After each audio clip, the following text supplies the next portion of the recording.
ছোট রাজ্যে ত্রিপুরা প্রতিদিন কোথাও না কোথাও খুন খারাপি হইতেছে। এবার আমার প্রশ্ন হচ্ছে ওই সকল হিন্দুদের কাছে, ওই সকল নামদারি হিন্দুদের কাছে যারা কোনো কিছুতে কোনো কিছু না হইলে মুসলমানদের নাম পাইলে আপনারা উত্তেজিত হয়ে এসে একাঙ্কিত হয়ে এসে ভাঙচুর করেন, অত্যাচার করেন, বিভিন্ন ধরনের অসাংবিধানিক বেআইনি কাজ কর্মকাণ্ডগুলি করেন। অক্ষণ যে ঘটনাগুলো হইতেছে, অক্ষণ যে খুন খারাপগুলো হইতেছে, অক্ষণ যে ডাকাতিগুলো হইতেছে, প্রত্যেকটার থেকে মুসলমান জড়িত না।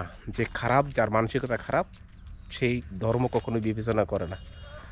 তাই এই যে গতকালকে খুন খারাপই হইল, জোড়া খুন হইতেছে, প্রতিনিয়ত ত্রিপুরার যে কোথাও না কোথাও খুন খারাপ হইতেছে, মানুষ বিভিন্নভাবে আক্রান্ত হইতেছে, ক্ষতিগ্রস্ত হইতেছে। অ্যাকচুয়ালি কী তা জানেন, কথা না বলা মানুষগুলি যদি মনে করেন নিজেকে বিজ্ঞ বা নিজেকে পণ্ডিত, এটা আপনাদের ভুল। যারা শুভবুদ্ধি সম্পন্ন মানুষ আছেন সমাজে, আপনারা কথা কইতে হইব, আপনারা প্রতিবাদ করতে হইব। বর্তমানে মনে করেন পাকিস্তানের অবস্থা, বাংলাদেশের অবস্থা, কোন জায়গায় গিয়ে দাঁড়াইছে? তারা ধর্মটারে বেশি প্রাধান্য দিচ্ছে। ধর্ম প্রাধান্য দেওয়াটা আমি এর বিরুদ্ধে নেই, এর সময় আমি এর পক্ষে। ধার্মিক হওয়াটা ভালো মানুষ, কারণ ধার্মিকটা হতে হবে মানবতার কল্যাণে, ধার্মিকটা হইতে হবে সমাজ কল্যাণে, ধার্মিকটা হইতে হইব সত্যের পথে, ধর্মটা হইতে হইব সঠিক পথে। এবার সব কিছুতে সোশ্যাল মিডিয়াতে দেখলে শুধু মুসলমানের নাম পাইলে আপনারা ইয়া করেন। অক্ষণ ঘটনার সাথে প্রত্যেকটা সাথে মুসলমান জড়িত।